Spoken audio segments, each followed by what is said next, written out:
This is Business and Economy, where we enlighten you on agenda setting that can strengthen national development. I am Ile Emeje. Generally speaking, the export base of a country is anchored on its variety of products that attract international attention. In Nigeria, there are several products of exportable value with high demand at the international market, including cashew nuts. Cashew has been cultivated primarily for its food and medicinal importance, which involves the use of whole cashew fruit, that is, the apple, the kernel, as well as the nut for various industrial purposes.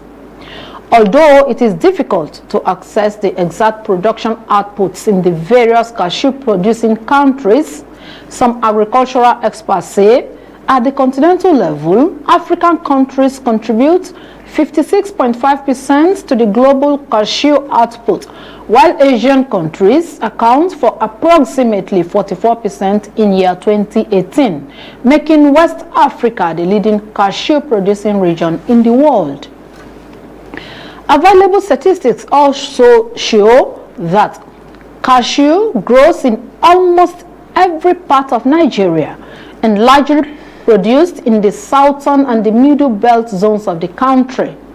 The statistics also highlighted that the major cashew producing states are Abia, Enugu, Anambra, Ekiti, Benue, Kwara, Kogi, Oyo, and Imo State. Meanwhile, the question that is demanding for an answer in the minds of many Nigerians is on whether the subsector is efficiently harnessed towards stimulating export promotion in the country. In this edition of the program, my guest is the community reporter, National Publicity Secretary, Association of Cashew Farmers, Aggregators and Processors of Nigeria, ACFAP, and a cashew farmer, Mr. Yunusa Gabriel Enemali, who is joining us immediately after the business news to discuss on the topic, promoting the nation's export drive through the cashew value chain. We'll be right back. According to the statement issued to newsmen by the Acting Director of Corporate Communications Department of the Central Bank of Nigeria, CBN, Mrs. Akama Sidi Ali, at the weekend, the Apex Bank has disbursed approximately $61.64 million to foreign airlines through the various banks across the country in recent time. The statement added that this is in line with the CBN commitment to eliminating the backlog of pending matured foreign exchange in deposit money banks, DMBs. The CBN director noted that this initiative is part of the Apex Bank effort to decreasing its remaining liability to the airlines, pointing out that in the past 3 months, the bank has also redeemed outstanding forward liabilities amounting to almost $2 billion. While acknowledging that these payments signify the CBN ongoing efforts to settle all remaining valid forward transactions, she affirmed that it is aimed at alleviating the current pressure on the country's exchange rate. Mrs. Sidi Ali further explained that the initiative is expected to provide a considerable boost to the Naira against other major currencies and increase investor confidence in the Nigerian economy. Ile Emeje, Aso Television News. Our guest, the community reporter, National Publicity Secretary, Association of Cashew Farmers, Aggregators and Processors of Nigeria, ACFAP, and a cashew farmer, Mr. Yunusa Gabriel Enemali, is already in our studio and will be taking a look at how to promote the country's export drive through the cashew value chain. Mr. Yunusa, you're welcome to the program. Thank you very much. Happy New Year. Viewers, good morning. All right. You're welcome to the program once again. The export base of any nation has been identified as imperative to generating adequate foreign currency and enhance the well-being of the nation. How do you agree to this assertion? No doubt about it. That is the truth. Okay. And it is only when you are being productive, that is the only way you will want to export and gain a lot of foreign currencies. But as it is today, we're not producing. That is the truth. Well, you mentioned or talked about cashew. That is actually my own core area. For the fact that I'm a community reporter who is always dwelling with the people, I'm always with the people. I'm also a cashew farmer. And I'm the National Publicity Secretary. So I can tell you basically the problem of Nigeria. We are only exporting raw cashew nut, not the kernel. Go to the supermarket, 250 milligram of cashew kernel, processed kernel, is about 1,500. 4 of it makes 1 kg, that's about 6,000. All right? Now, the same cashew, the raw nut, just a kg, is less than 600 naira. Can you see the disparity? Why should we not produce it here? Are you aware that cashew itself is divided into 3? 1, for climatic purposes, and that was the reason the vice president visited North East and promised them 2 million seedling of cashew so that they can plant it to take care of desertification. Okay. 2, are you also aware that cashew is good for medicine? Let me not go there, you can Google it. Cashew. Are you also aware for economic benefit? Now, this cashew that is divided is also further categorized into 2. The apple, which we suck and throw away, and the nut. Now, from the apple alone, you can make cashew juice, cashew ethanol, cashew jam, cashew whiskey, cashew brandy, and so on and so forth. Yes, I do it. From only cashew? From only cashew apple. I am involved. I do it locally at home. Cashew jam, they use it, especially cashew is sweet naturally. So you don't need to apply any sweetener. So you use it for gari, especially those who like to take gari, pap, tea. A sweetener? A sweetener. Minute. The next time you come home, I'll give it. Tango, we're about to commence the harvest season. The season. Now, when you go to the nut, are you aware that from the nut, which we always export freely, let me call it that way, we get the kernel, which we eat. From the kernel, we do kuli from it.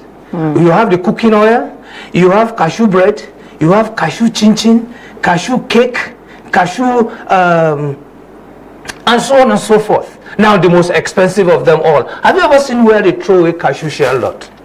You can't. Your cashew, from the cashew, we call it cashew nut shell liquid. That is where you have your jet oil. Today, India, Australia are, going biodiesel. It's very, very expensive, the crude of it. Go and Google it. It's there. It's black in color. Now, you can have a fractional distillation of that same cashew nut. There you have your hydraulic, you have your brake fluid, you have your anti-rust, you have your shoe polish, you have your paint, and so on and so forth. From only cashew? Only cashew. Only cashew to your long. Only cashew. Now, we are talking about all of this. The Indians are here. The Chinese are here. The Americans, everywhere. Are you also aware that today in Barbados, in Canada, in North America, they no longer drink cow milk but cashew milk? Because they are tired of all this sickness. And they come earlier, they came here, we had a meeting. But is our economy good for people to come and invest? No. Why do you say no? Good. Your house is on fire, you are inviting me to come and invest. How? Insecurity. The last government of Buhari, from one country to another, inviting investors. Rather than coming, those here are going. Are you not aware of the number of companies that have folded in Nigeria just recently? Where is the power? Where is the security? Where is the road? You want me to come and bring my hard-earned money and drop it for you here? Where is the justice? Come on, we should stop lying to ourselves. Recently, Julius Berger just built her own processing factory in Ekpe. Why not in Kogi State, where they come and buy? When we were growing up in school, they said nearness to raw material. Imagine the transportation from Kogi State to Ekpe. Transportation alone, as I speak with you, as of last season, transporting just 30 tons of cashew from Kogi State to Lagos Port was 1 million naira. So where is the man coming to invest? Where is he going to get his money from? Transportation, I'm not talking of multiple taxation on the road till you get down. So why are they not establishing their warehouse or their company in Kogi State? That's a big question. Or in states that are producing this cashew? That's a big question. Before they came in, what did they tell the authorities that are concerned? I'm just an ordinary farmer in the village. Will they consult me? Oh, we see, we protested, but they went ahead. So first of all, our problem is not even we, it's the government first. Government, the moment you take the lead, every other person will follow. That is the truth. Take the lead. You are there to protect and provide. That is what the Constitution says. Okay? So if your policies are not good, we can't make headway. You create policies for those who don't understand. First of all, when you are even putting these policies together, who are the people doing it? Thank God for what we have started, the cashew associations, all the stakeholders started last year. Till, I think by 24th of this month in Enugu we will be meeting again so that we can fine tune it. Now you haven't done all of this because all stakeholders, like I said, our association comprises of the farmers, aggregators, and processors. Now you have three people, different subsectors that are involved. The farmers will farm, the aggregators will aggregate in the warehouse, processors will come and buy and take it to go and process. Now from the farm to the table, people of all kinds are involved. So you can create jobs, you can create wealth, you can create virtually everything, if only you and I are aware that when we were growing up, they told us that we're going to start mechanized farming. Have we done it? Have we not? Where states are practicing. Name it. Mechanized Name one farming. state. Like in Kebbi. What is the Kebbi there? What is mechanized about it? Kebbi and some other states in the far north. Haven't we been doing the same thing before now? Do you know what mechanized farming is? SDG goal number 9 talks about innovation, infrastructure, and industry. Put all of these three together and see whether you will not sit down in your room and start doing all of this. That is what we call mechanization. That we call innovation. In today's modern age, they go and check the first 20 people, richest people on earth today. It's all tech. It's all tech. And that's where it's going. I never knew that I could use drone to assess 30 hectares of cashew plantation that I inherited from my father. But I use drone to do that and have my coordinate. If you want it, I give you, log it on your machine here today and you see it direct. You don't need to go to the village. So, first of all of these things, over the years, it's not just this government, over the years, we have been playing what I call it, we have been chasing shadows. We're not serious, and that's why nobody takes us serious.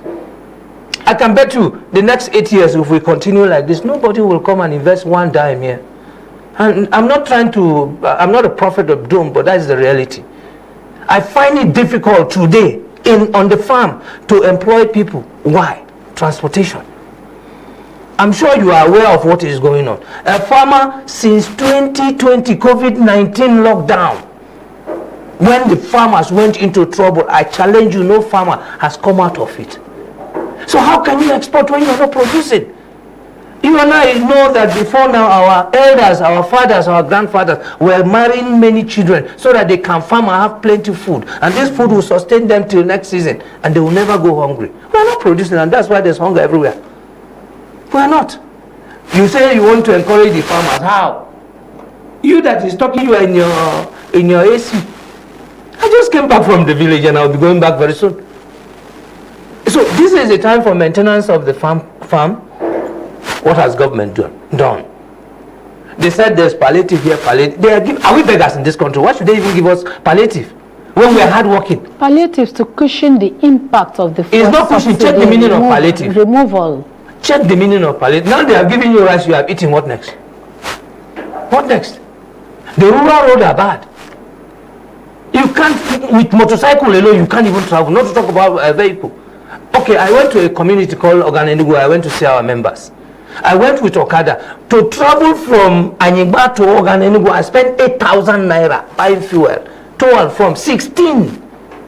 Are you aware that the fuel price you buy at 680 naira in Anyigba, in Oganenugu is 900 naira per liter? So where would the farmer get the money to do all of these things when the government have failed to put in all the infrastructural amenities needed for the rural farmers. See, the man in the rural community giving him this money, that not his priority. Fix the road so that transport fare will be reduced. Give him hospital so that he will not travel far before he can get have access to health. Make provisions for him. Give him school so that his children too can go to school. Do you have soft loan for farmers? We keep hearing figures. Where are they going? Where are they coming from? Who are the people receiving them or collecting them? Are you, sorry to cut you, yes, but please, go ahead. Are you not aware that during the last dispensation, yes, under the President Muhammadu Buhari-led administration, a program an initiative was introduced, yes, and that is the Anchor Borrowers yes, program, which I am sure you are aware. And this program was targeted at farmers for the purpose of productivity. Thank you very much. Are you not aware? I am very much aware. We were invited and we came, we submitted. From the Kenya alone, we presented 18,000 farmers captured. CBN gave us all the necessary persons and equipment. But they said it's too much. Reduce it, we reduce it to 4,000. Reduce it, we kept reducing, we don't see money, we don't see anything. Yes. Are you saying that none of these farmers, including you, benefited from the Anchor Borrowers program? If there is, they should bring their list. Not if there is. You know, if there, no, I don't know if they do, but I am aware that none of our farmers do have it. Again, you see, apart from that, at what point do you want to give people support? Is it when the season is over that you want to give him? Okay, this is the time that the farmers need money to maintain their farm. Their farm is no longer green, it's brown. Okay? They want to cut it, they want to prune it because it's already flowering. And for the fear of fire, they need to take care of this. Now they don't have money. And that's why I told you before now that it will be difficult for any farmer to have harvested 30% of his farm produce this season. You know why? No. He can't do 1 hectare alone. He needs more hand labor. And the laborer you are bringing will tell you that he's going to collect 3,000. And you transport and feed him. Yes.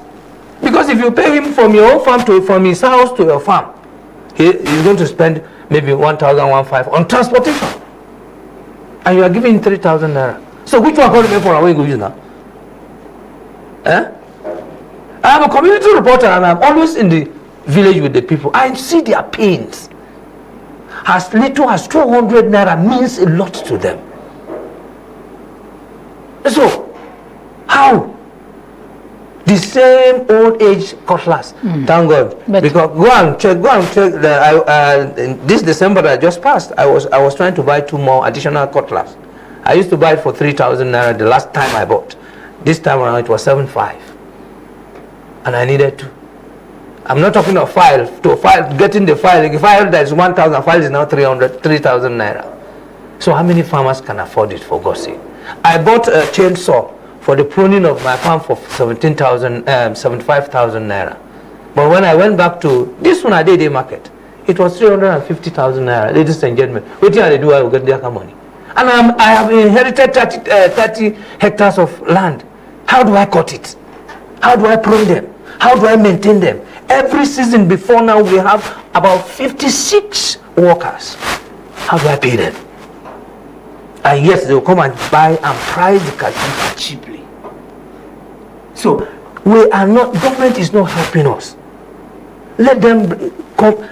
This is supposed to be the work of the local government. But do we still have local government? It's only on paper. We do. On paper. On paper? On paper. You and I know how local government functioned when we were young now. Abi Jama, let's tell ourselves the truth. Local government. People are not interested in coming to town to come and work because local government was functioning. Because this government is the government that is closer to the people. They were taking care of the rural road, the feeder roads, everywhere. But today they are dead.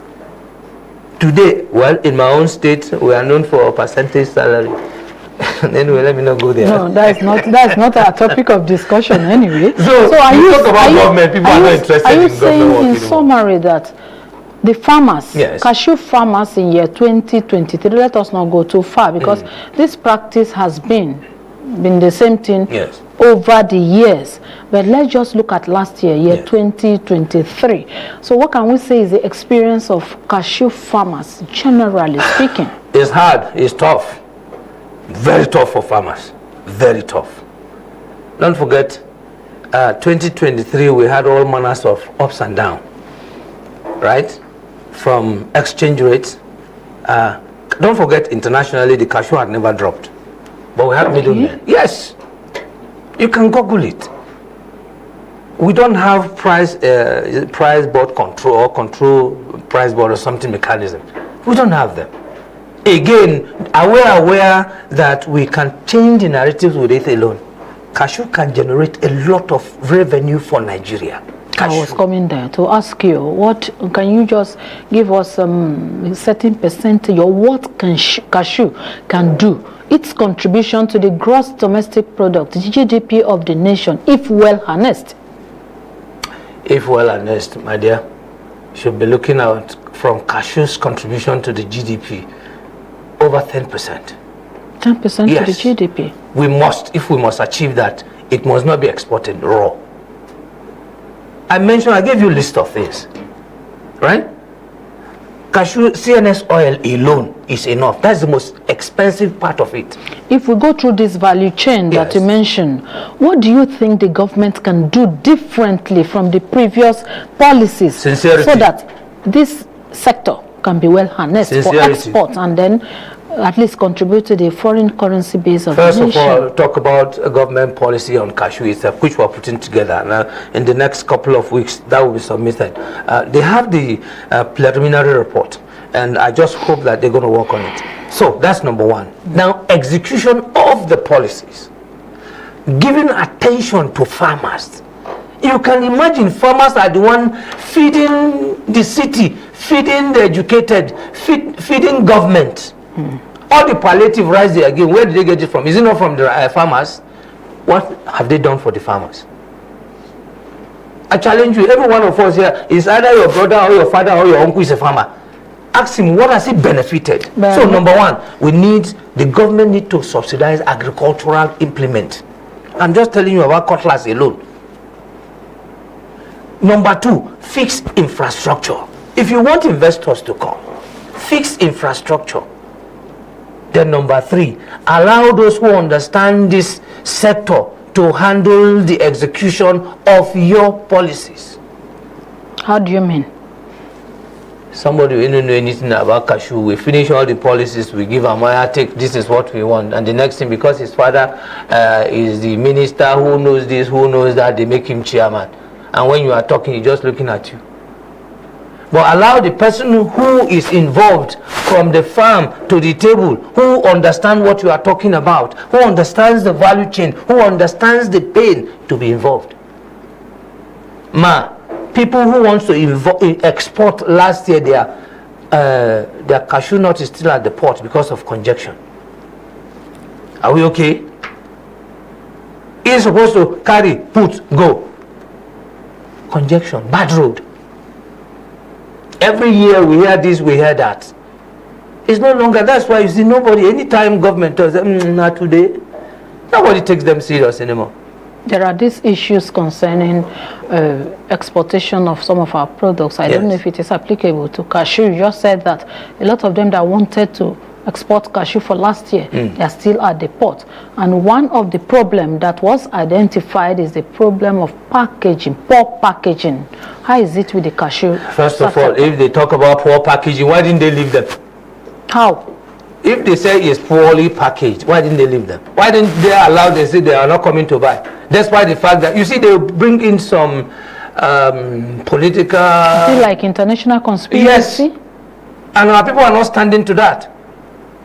The last time we had a meeting with some foreigner, you say our cashew is bad. But yet every year... But the government are aware of all of course they are aware. International conspiracy. They are aware. Everywhere we shout. And you said that our cashew is not good, yet you are here. Do you know that, in fact, precisely March 9th, 2003, government banned foreigners from coming to buy cashew from the I remember that. Right. Yeah. You know why? These people are coming, they will just come and distort the prices. Who even know whether if these people are not spies? I was talking with one, he said he's from Vietnam, and he said, Egume. You know Egume? He said by this he was allocated. I said, you know Egume? Would any Nigeria who is an exporter or importer, would they allow him to go into their rural community in their countries? Why are we so poor? So the country becomes so vulnerable. And we are fighting that seriously. That should be stopped. Thank God that has already a marching order has been given to that effect. So we must stop all of this. Tomorrow they can just decide to do anything with us, and that's all. But again, we are in a new dispensation. Don't forget that we are in a new dispensation, the President Tinubu-led administration, and we have seen some policies being rolled out, an assumption, an office, and from the body language, we are seeing some seriousness in carrying out some of these policies.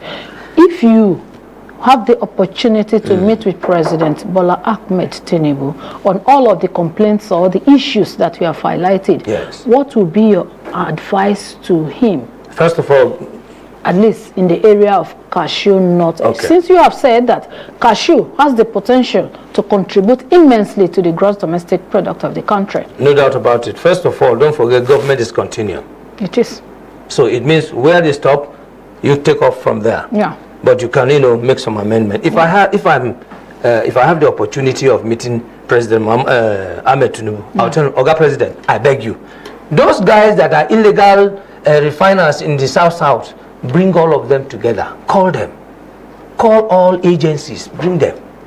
Tell them, I, President Tinubu, from today you are no longer illegal. Now produce fuel for us. NNPC, direct them. FIRS, collect tax. CSC, register them. See, they will create jobs. They will want to pay tax. They will also want to make money, and so on and so forth. Therefore, they will flood the market with plenty fuel. Fuel will reduce. Fuel price will drop. While that is going on, they are fixing our petroleum refineries. Refineries, yeah. Okay? Because what you are even doing by banning them or destroying their facilities, you are also destroying the environment, which is against SDG goal number 14 or 15. But it was alleged that these people are also perpetrating oil theft. If you don't give me job, won't I look for an alternative? So the alternative is for you to go and steal. Yahoo boys that they're saying that Yahoo boys, are they working? They don't have job and they want to leave, and government are coming to show. But that's not the right way. That's not the right way to you live. do the right way. If you have done the right way, they will not. You and I left secondary school. Were you looking for anything like politics? Because jobs were available, you dust your paper, you want to go and look for a job. Is it the same case now?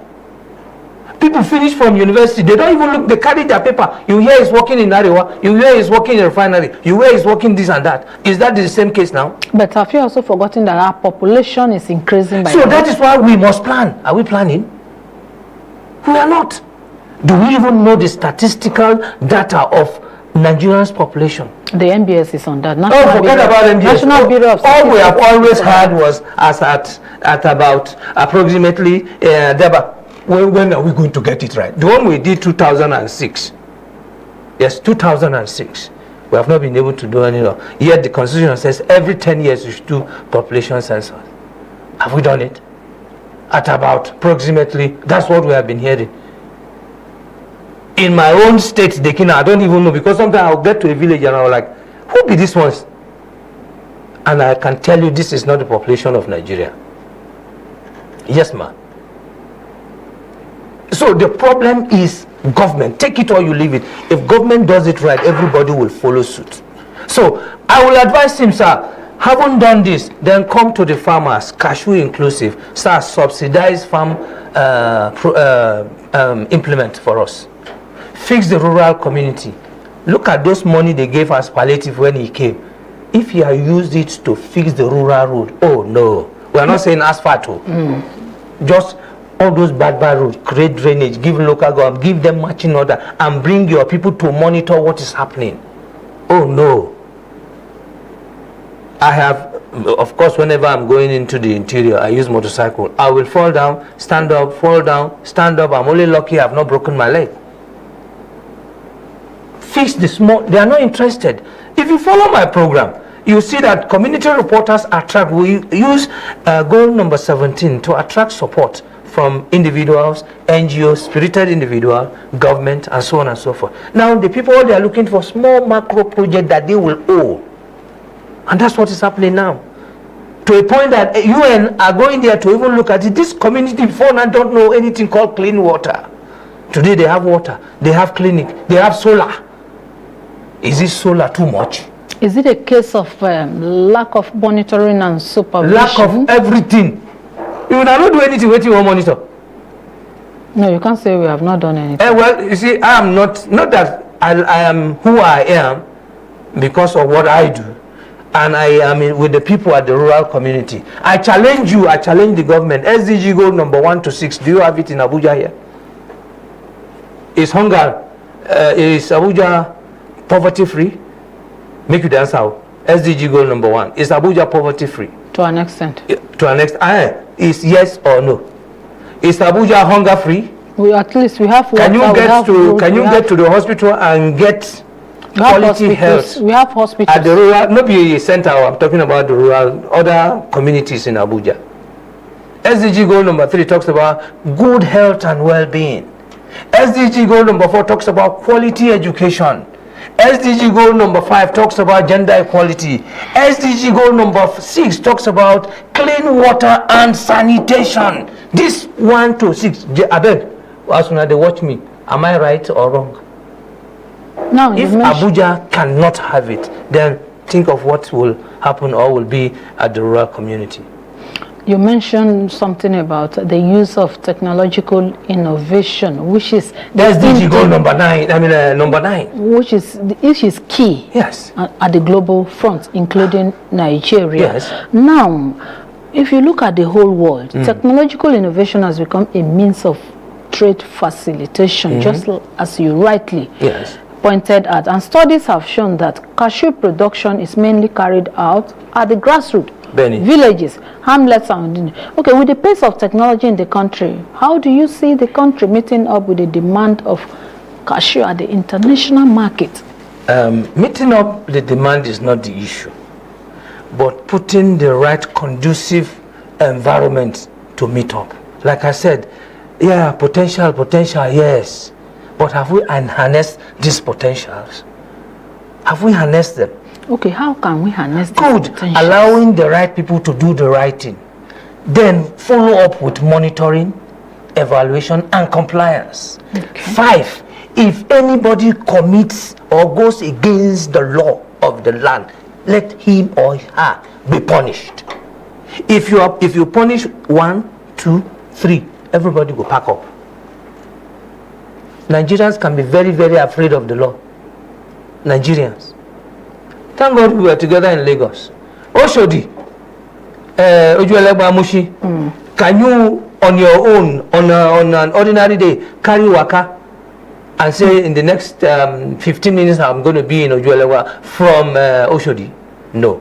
But somebody came and said, no, from today, no more selling on the road, no more one-way traffic. Today you can take off from Agbado Ijai and in 30 minutes you are in Ojuelegba. I mean, there's no more hold up. There's no more hold up as far as these axes are concerned. So what happened? Because somebody said, let's do the right thing, and he follows it and he meant it. I scratched card 200 naira, 500 naira glow. Everywhere was so clean. I couldn't drop it. I put it back in my pocket. You mean in Lagos? In Lagos. I don't know of recently, but the last time I visited. Do you understand? So if that can happen, that means we can sanitize our country. Law and order is lacking in this country.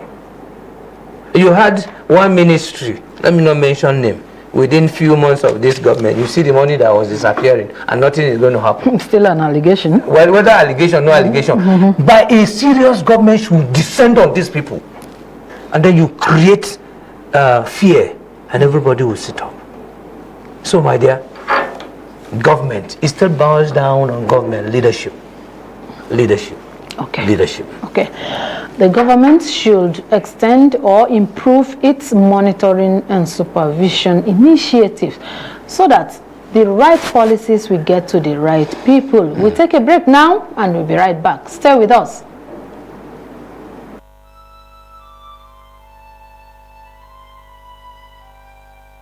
We are a nation blessed with people of diverse cultures, religions, languages, and opinions.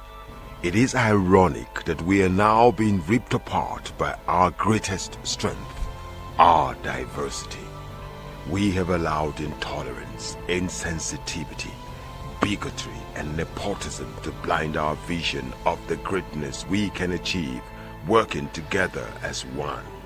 We may not have the same culture, nor religion, nor language, but we all belong to the same nation by the divine will of God. We did not choose to be Nigerians. Nigeria chose us. This nation is our divine heritage, and if we open our eyes, we would realize that what divides us pales in comparison to what unites us. And by the comparison and conciliation of our differences, we will grow until our differences disappear.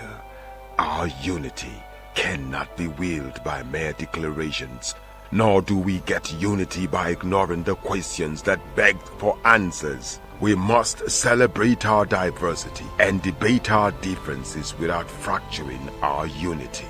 Our strength is not in our numbers, but in our unity, because even the weak become strong when united. Nigeria unite. This message is brought to you by Abuja Broadcasting Corporation, owners and operators of Aso Radio 93.5 FM Abuja, Aso Television DSTV Channel 392, Star Times Terrestrial Channel 127, Free TV Channel 507, People's TV Channel 285, and UHF Channel 38. In case you just tuned in, you are on to Business and Economy, and our focus today on the program is how to promote the nation's export drive through the cashew value chain. The analyst has been the community reporter, National Publicity Secretary, Association of Cashew Farmers, Aggregators and Processors of Nigeria, and he's also the cashew farmer, Mr. Yunusa Gabriel Enemali. Mr. Enemali, before we went on the break, you were looking at what the government can do, what this administration can do differently from the previous, so that the cashew subsector can be well harnessed. But again, the question is, I remember one time in the last administration, under the President Buhari-led administration, the Anchor Borrowers Program was introduced, and monies or credit facilities were advanced to farmers, according to the Central Bank of Nigeria, to farmers to aid them in either mechanized farming, seedlings, and the rest of the things. But then again, it was alleged that a lot of the farmers that were given these credit facilities, seedlings, and other assistance, used it for something else. Like some of them, instead of investing this money in farming activities or cultivation, as the case may be,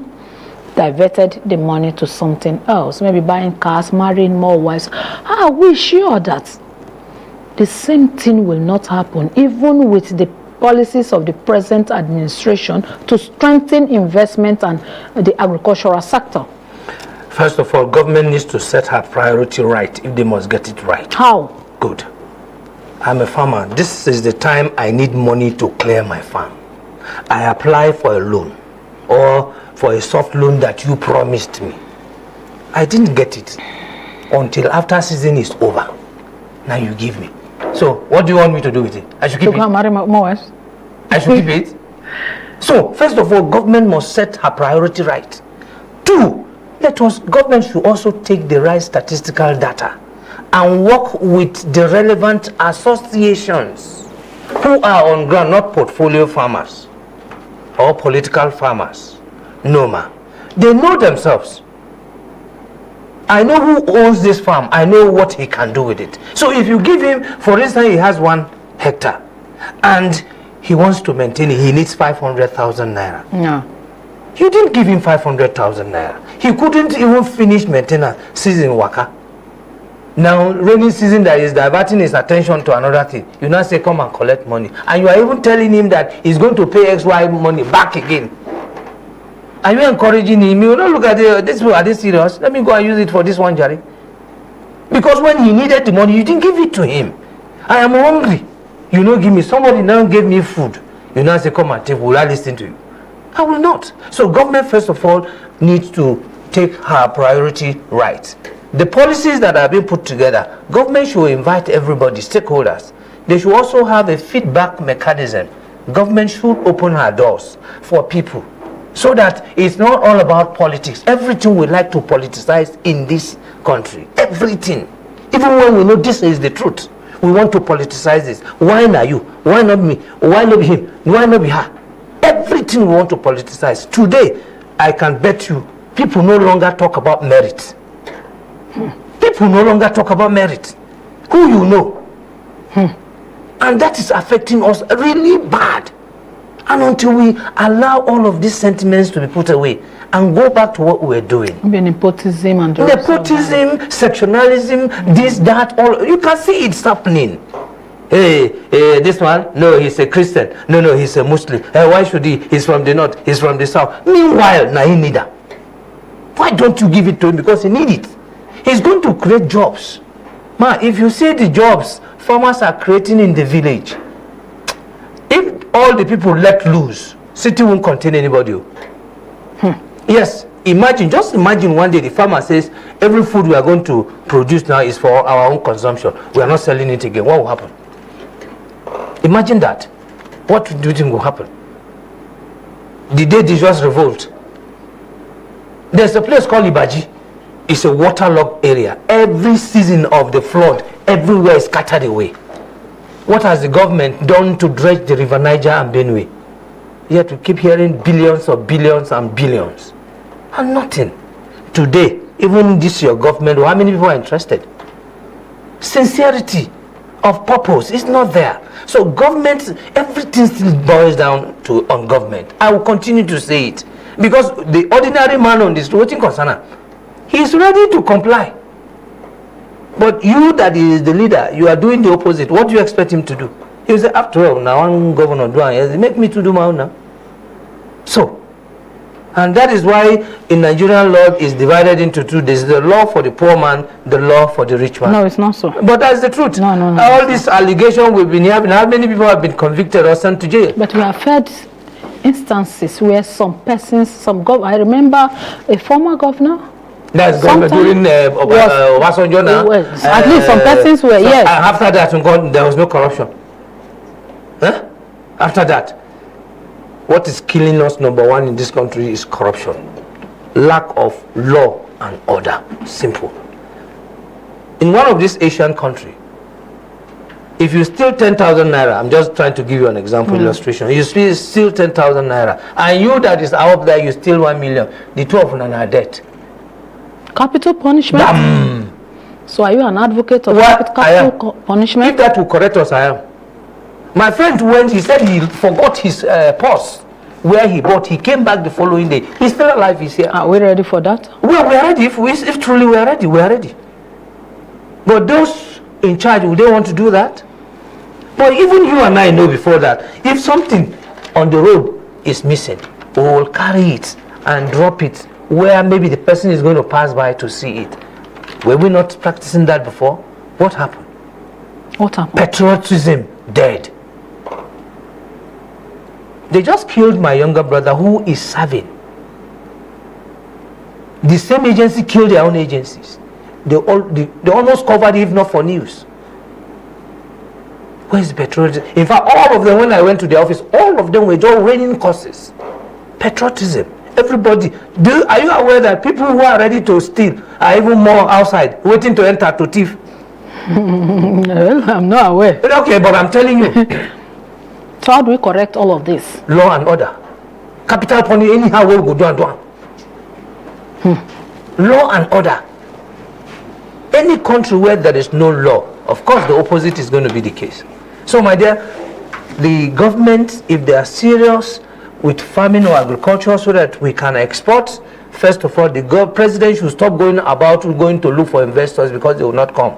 Let us sit down They will come. and look inwards. Even the Bible says, come, let's reason together. Right? Let's reason together. How do we do this? And follow suit so that we are done enough with potential. Let's begin to now harness it and turn it around. Revitalize those that can be revitalizable. We are not saying go and build gigantic station, right, but build a small macro project that can be taken care of. Okay, revitalize the former structure. Build for us some small structures. Micro. Yes. Micro structure. Small structures. That is the opinion of my guest. And with those measures, we have come to the end of today's program. What is left for us is to quickly take advantage of the cashew value chains to improve our well-being in the nation. The guest has been the community reporter, National Publicity Secretary, Association of Cashew Farmers, Aggregators and Processors of Nigeria, and he is a cashew farmer. Mr. Yunusa Gabriel, I want to thank you so much for finding time to come on this edition of the program. I'm sure if we call you again, anytime. Okay. Anytime. And to you, our esteemed audience, thank you so much for branching off. I believe you have learned something, at least something that is of benefit to you. Join us again next time, God willing, for an interesting edition. I am Ile Emeje saying, enjoy the rest of our programming.